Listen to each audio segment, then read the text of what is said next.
나보다 뛰어난 사람은 전혀 없어요. 나보다 잘하는 사람은 절대로 없으니까. 네, 안녕하세요. 쭈네드 입시전략연구소입니다. 요즘 입시에서 논술이라는 단어가 점점 더 중요해지고 있는데요. 막상 학생들이나 학부모님과 상담을 하다 보면 정확히 어떤 시험인지 잘 모르시는 경우가 많습니다. 그래서 오늘은 인문논술이 어떤 시험인지, 그리고 어떻게 준비해야 하는지 인문논술 홍시표 선생님과 이야기 나눠보도록 하겠습니다. 인사 부탁드립니다. 안녕하세요. 저는 이제 송도에서 논술을 이제 학생들에게 제대로 가르쳐 보려고 이제 쭈네드에서 같이 열심히 하고 있는 인문논술 강사 홍시표라고 합니다. 반갑습니다. 인문논술은 정확히 어떤 시험인가요, 선생님? 여러분들 일단 인문논술을 말씀드리기 앞서서 대학 가는 방법이 여러분들이 4가지가 있다는 거를 좀 아시면 될 것 같은데요. 일단 처음에는 수시랑 이제 정시인데 그 수시 안에 3가지 방법이 있습니다. 학종이랑 다음에 교과랑 이제 논술이 있죠. 근데 학종이랑 교과는 쉽게 말해서 일단 내신을 조금 잘 봐야 되고 생기부도 학종 같은 경우에는 지금까지 잘 썼어야 됐겠죠. 그래서 내신 학교 생활을 열심히 한 친구들이 잘 가는 그런 전형이라고 보면 되는데, 그리고 정시는 아시다시피 수능 점수가 높으면은 잘 가는 그런 전형이죠. 근데 논술이라고 하면 정시에서 모든 과목의 점수를 내가 잘 받지 못하더라도 몇 과목 정도의 최저 등급만 충족을 하면, 그리고 내신에서도 내가 내신을 4, 5, 6등급, 7등급을 받았더라도 그렇게 감점 없이 글쓰기를 가지고 이제 대학을 갈 수 있는 그런 시험이라고 보시면 될 것 같습니다. 많은 학생들이 오해를 하고 있는 부분 중에 하나가 논술이라는 시험이 명확한 채점 기준이 있는지, 혹시나 운은 아닌지 그런 거에 대해서 오해를 가지고 있는 것 같은데, 그거에 대해서도 한번 말씀 부탁드립니다. 여러분들 논술의 채점 기준에 대해서 아셔야 되는 게, 논술 채점은 대학교 교수님들께서 만장일치로 동의를 해야지 기본적으로 대학에 들어갈 수가 있습니다. 여러분들 합격을 해가지고. 그 얘기는 뭔 얘기냐면, 한 학교에 지원하는 사람들의 수가 수천 명이 넘을 거잖아요. 그럼 수천 수만 개의 그런 답안지들이 있는데, 교수님들이 그러면은 이거 가지고 합격시킬까, 뭐 저거 가지고 합격시킬까 이러지 않는다는 거예요. 어느 정도 기계적이라고 할 수 있을 법한 그런 진짜 딱딱 떨어지는 채점 기준이 다 있습니다. 대학마다 조금의 차이는 있기는 한데요. 기본적으로는 3가지라고 보면 되는데요. 이제 첫 번째로는 이제 내용이 들어갑니다. 이제 문제에서 시킨 내용을 다 썼냐, 이게 한 80점, 70점 정도를 차지하고요. 그리고 구조랑 분량을 잘 맞췄냐, 이게 나머지 한 10점 정도를 차지하고, 그리고 우리가 잘 아는 것처럼 표현력, 문법이라든지 맞춤법이라든지 단어 사용이 괜찮았냐, 이런 걸 가지고 또 이제 채점을 합니다. 그래서 정말 딱딱딱 다 정해져 있는 그런 시험이라고 보시면 될 것 같습니다. 그러면 이제 인문논술에서 답안을 작성할 때 논리 구조를 잡지 못하는 학생들의 공통적인 문제가 무엇일까요?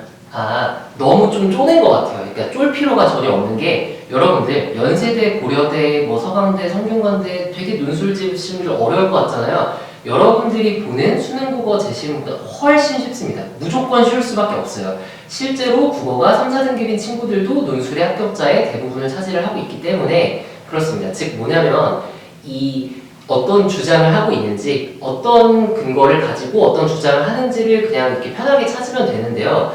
근데 뭔가 좀 막연하고 낯선 단어들이 많이 등장하고 논술이라고 해서 뭔가 좀 거창하게 막 데카르트 이런 얘기 해야 될 것 같고 이러니까 거기에 쫄아가지고 그런 거지, 이제 사실 그냥 무슨 주장을 했고 거기에 어떤 근거가 있고 그것만 찾으면 되는 거라서 제시문 독해나 이런 난이도 되게 쉽고 진짜 정말 어렵지 않습니다. 근데 그걸 어렵게 생각하면은 너무 논술을 포기하거나 아니면 지역적인 부분에 말리거나 이렇게 되는 것 같아요. 제시문을 읽을 때도 학생들별로 뭐 상위권 학생이나 그렇지 않은 학생들의 차이가 있을까요? 지금 앞에 말씀드린 거랑 똑같은 것 같습니다. 수능 국어와 논술의 가장 큰 차이라고 하면은요, 수능 국어는 평가원에서 이제 낼 때 대학교 수준의 전공 지식을 학생이 받아들일 수 있느냐, 즉 뭐 이번에 나온 도파민의 작용 기제라든지 무슨 뭐 채권법이라든지 이런 것들을 진짜 완벽하게 그 메커니즘을 이해할 수 있냐를 보는 그런 설명하는 글들이 주로 나오고요. 근데 이제 우리 논술에서는 인문 논술이랑 사회 논술이라는 거는 인간은 어떻게 살아야 되는가, 아니면 사회는 어떻게 해야 되는가, 이런 것들은 명확하게 주장하는 바가 있고 근거가 있는 주장하는 글들이거든요. 근데 주장하는 글은 뭐냐?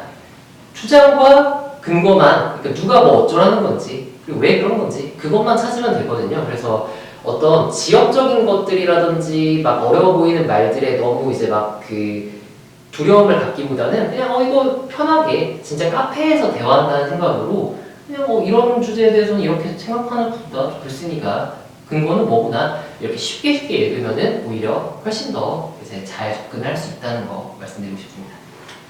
선생님이 학생들을 1대1로 첨삭을 해주시면서 학생이 쓴 글을 보실 때 혹시 학생이 부족하다고 느껴지는 경우가 있을까요?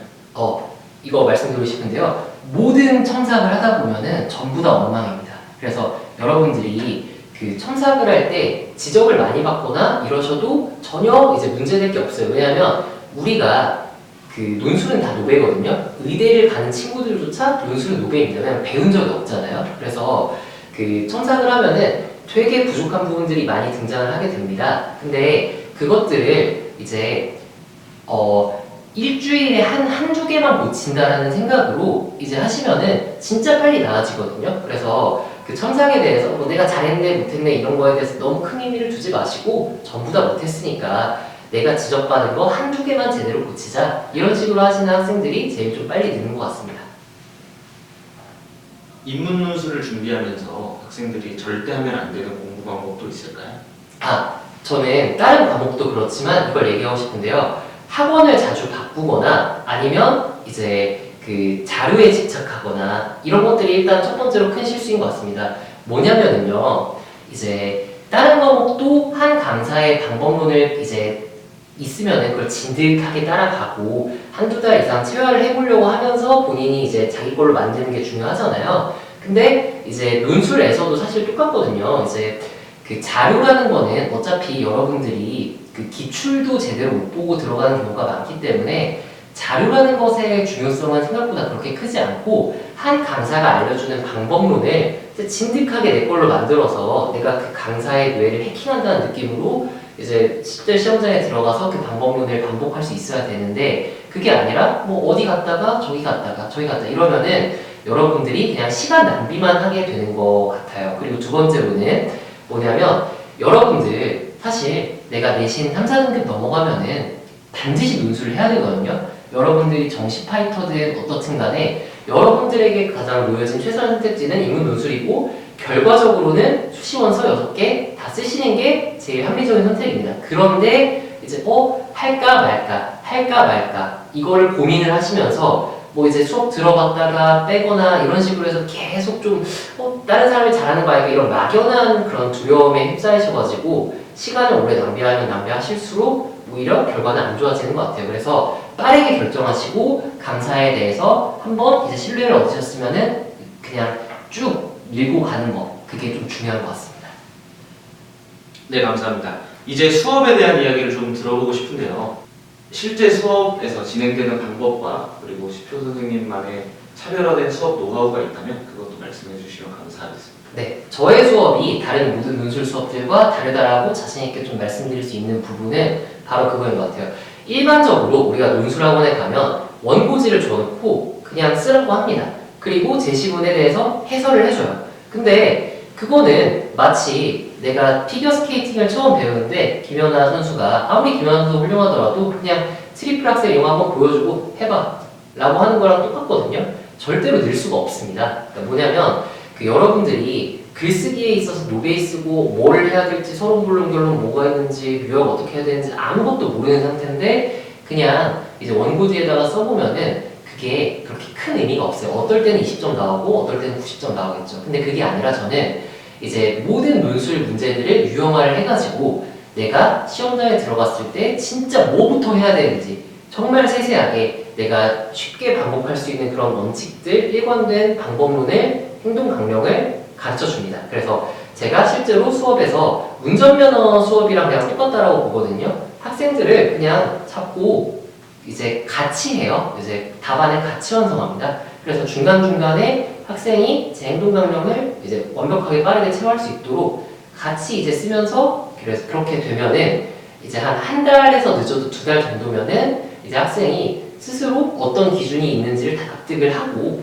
그리고 예시 답안이나 합격자 답안이랑 되게 비슷한 수준의 답안 채점 기준에서 8, 90점 정도 넘는 그런 합격자 수준의 답안을 여러 번 완성을 해볼 수 있다는 것, 이게 제 수업의 특징이고 저는 학생을 그런 기본반 수업에서 절대로 혼자 놔두지 않습니다. 네, 그게 제 수업의 어떤 장점이라고 볼 수 있을 것 같네요.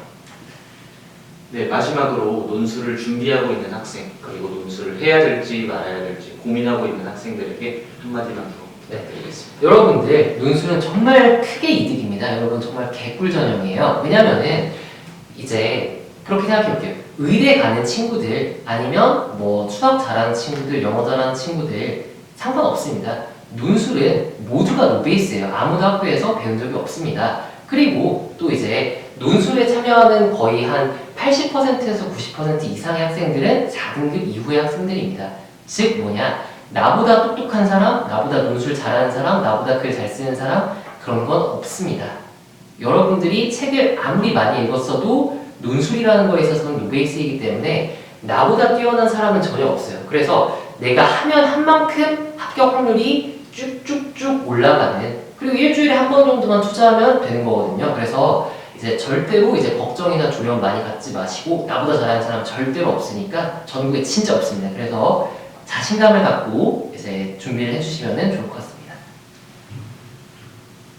네, 지금까지 인문논술 홍식표 선생님이었습니다.